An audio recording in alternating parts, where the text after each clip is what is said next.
भाई सभी आदरणीय साथियों को मेरा नमस्कार। दीपक त्यागी का। साथियों, एक विषय बड़ा गंभीर है और चिंतन का है। मैं चाहता हूं कि आप सब लोग भी इस विषय पर अपनी अपनी प्रतिक्रिया जरूर दें, क्योंकि मामला व्यक्तिगत नहीं है, मेरा पर्सनल नहीं है। मामला साला पूरे समाज का हो गया।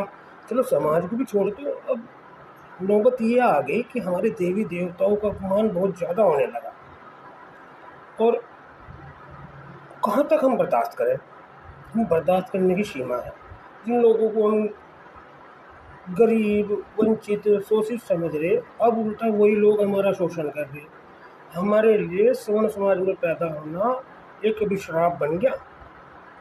ना तो हमारी सरकार सुनती है, और हमारे समाज में ही आपस में इतनी त्रुटियां हैं एक दूसरे को लेकर कि ये जो कीड़े मकोड़े हैं इसका लाभ उठा रहे हैं।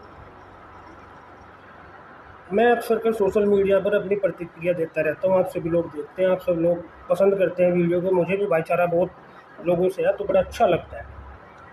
जो लोग मेरे समाज को, धर्म को टारगेट करते हैं, अक्सर कर मेरे से वो चीज़ें जो है देखी नहीं जाती, तो मैं उन लोगों को अपनी वीडियो के माध्यम से जवाब देता रहता हूँ। मैं हालांकि 36 बिरादरी का सम्मान करने वाला इंसान हूँ। मैं किसान यूनियन संगठन चलाता हूँ जिसमें 36 बिरादरी। लेकिन इसका ये मतलब नहीं कि कोई मेरी बिरादरी या मेरे धर्म पर अगर हमला करेगा, प्रहार करेगा, मेरे देवी देवताओं को अपमानित करेगा, तो मैं अपनी राजनीतिक दुकान चलाने के लिए सब सहता हूँ। भाई सीधी सी बात है, देखो, अपने समाज और अपने धर्म और अपने भगवान से ज़्यादा प्यार मुझे अपने संगठन से नहीं है। कल का बंद होता आज हो जाइए मेरा राजनीतिक करियर खत्म, लेकिन अपने भगवान के प्रति जो अशब्द बोले जाते हैं वो नहीं सुनना।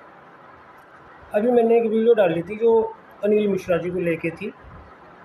लोगों ने काफ़ी सराही उस पर। ये मैं खुल के कहना चाहूँगा, आज तक मैंने ना तो कभी किसी को खुली गाली दी, ना कभी मैंने भीमराव अम्बेडकर जी का विरोध करा खुलकर, ना उनको कभी गालियाँ दी, ना मैंने पूरी किसी बिरादरी को पर्सनली गाली दी। हाँ हाँ, गालियाँ अगर दी हैं तो उन लोगों को दी हैं, चंद उन लोगों को जो हमारे समाज को उल्टा सीधा, मतलब पता नहीं क्या क्या कहते हैं, उन लोगों को मैंने टारगेट भी किया है।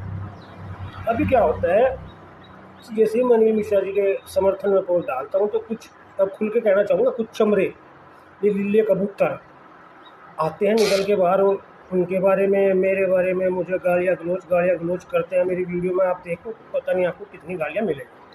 लेकिन वो मसला भी मेरा व्यक्तिगत मसला था। कोई मुझे गाली दे रहा है तो इसमें मैं अगर अपने पूरे समाज को इंक्लूड करूँ तो ठीक नहीं है, छोड़ो, मैं उसकी प्रतिक्रिया उन लोगों को दे देता हूँ। लेकिन कल क्या होता है, कल मेरे नंबर पर एक व्हाट्सएप कॉल आती है, मैं कॉल उठाता हूँ। देखो, डीपी पे भी कबूतर लगा रखा उसने, तुमने हाँ, वो दिहाड़ी मजदूरी साला चमका ही बिल्कुल।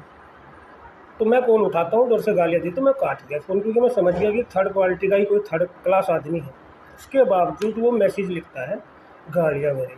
और मैसेज किस बारे में लिखता है? मैसेज भगवान श्री राम के बारे में इतनी गंदी बात लिखता है, ब्राह्मण समाज के पूरे बारे में इतनी गंदी बात लिखता है, ठाकुरों के बारे में, त्यागियों के बारे में।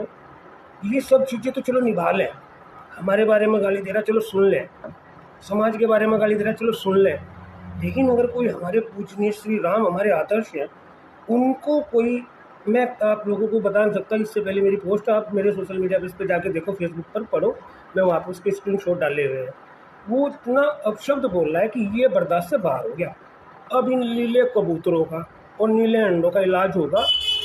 कल इसके स्क्रीनशॉट मैंने सहारनपुर कप्तान साहब को फॉरवर्ड कर दिए थे, और आज भी सुबह भी 1 घंटा पहले स्पेशल उनको कॉल करके उनके पर्सनल नंबर पर उनसे स्पेशल जो है निवेदन किया है कि फट्टे तो लगेंगे ही लगेंगे, लेकिन इसका जो है ना, इसका कबूतर भी बनना चाहिए और इसका मुर्गा भी बनना चाहिए। तो कप्तान साहब ने आश्वासन दिया है कि वो इलाज होगा, कि इनकी नस्लें याद रखेंगे, ये कभी गाली नहीं देंगे भगवान श्री राम को। और हम अम्बेडकर को गाली नहीं देते भाई।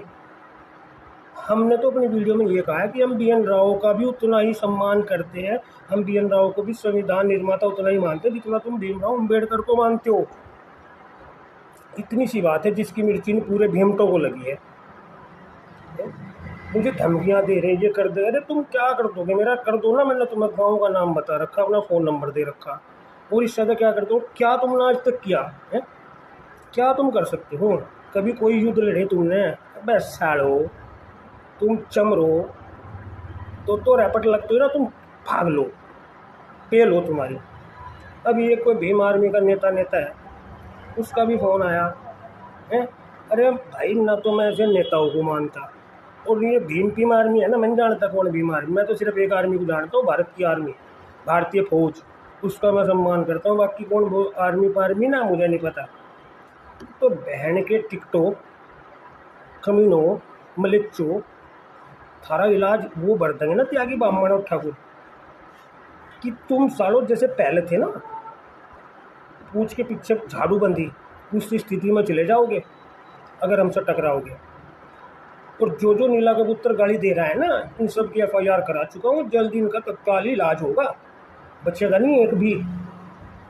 और मैं अपने समाज के उन सब भाइयों से, तमाम भाइयों से कहना चाहता हूँ जो अपने राजनीतिक स्वार्थ के लिए इन सालों की कम्युनिटों की पैरवी करते हैं, तुम लोग या तो डूब कर मर जाओ या तुम अपना धर्म बदल लो, क्योंकि त्यागी समाज को, ब्राह्मण समाज को तुम जैसे कायरों की बिल्कुल आवश्यकता नहीं है भाई। तुम अपनी आंखों के सामने अपने धर्म का, अपनी बिरादरी का अपमान करवा रहे हो दूसरे लोगों पे, तो तुम्हें डूब के मर जाना चाहिए। दीपक त्यागी नहीं करवा सकता, और ना मैं अपनी आंखों के सामने होने दे सकता। या तो मार दूंगा या उसी वक्त मर जाऊंगा। तुम जैसे लोगों की वजह से ना त्यागी समाज हाशिए पे खड़ा है, हाशिए पे। अगर तुम लोग अपनी बिरादरी, अपने धर्म की आवाज़ पहले उठा लेते तो आज ये कंडीशन नहीं होती जो हमारी हो रही है। हम हर जगह पिछड़ चुके हैं आज त्यागी, बस अपने आप में हम नवाब बनने, हमें कोई पूछने वाला नहीं है। और उसका कारण तुम जैसे बुजदिल कायर लोग हैं, चंद कायर लोग, पूरा समाज ऐसा नहीं होता, लेकिन चंद कायर लोग जिनको अपना राजनीतिक स्वार्थ प्यारा है। और भाई चमटो, तुम भी सुन लो, जो जो भगवान श्री राम को या शिव जी को या जिसे भी गाली दे रहे हो, सालों फाड़ के रख दिए जाओगे बीच से अगर किसी वीडियो में किसी तरह दोबारा गाली दे। जो ये लोग दे रहे थे ना, इनका तो बहन के टनों का इलाज आज हो जाएगा। लेकिन आगे से ध्यान रख लो, चमटो, जहाँ फंसोगे ना सालों मरोड़ दूंगा तुम्हें रखा है। अगर भगवान श्री राम हमारे आदर से एक भी गलत बात बोली, तुम्हारी बहन का टना सालों भेमटोगी। बुद्धि को ना सचेतन कर लो, और नहीं तो वो इलाज होगा कि तुम्हारी पुश्तें याद रखेंगी। जय हिंद, जय भारत।